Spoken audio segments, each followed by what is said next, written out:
আসসালামু আলাইকুম আরহামতুল্লাহি আবরকাতু।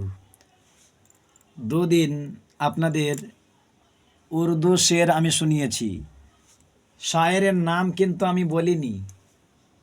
আজকের বাংলা শের শোনাবো, কবিতা। মনে রাখবেন, এর মধ্যে অনেক জিনিস বোঝার আছে। কবি কি বলছেন দেখেন,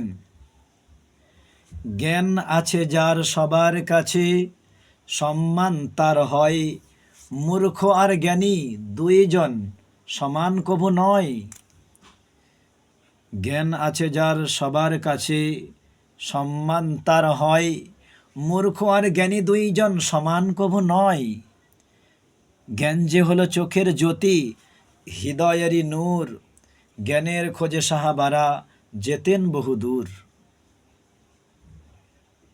কবিতাটা ভালো লাগলে লাইক দেবেন, ভিডিওটা শেয়ার করবেন এবং কেমন হয়েছে কবিতাটা কমেন্ট করবেন। ভালো লাগলে চ্যানেলটিকে সাবস্ক্রাইব করে আমাকে উৎসাহিত করবেন। আমার চ্যানেলের নাম দিনের আলো। সবাই ভালো থাকবেন। আসসালামু আলাইকুম আ রহমতুল্লাহি আবরকাতু।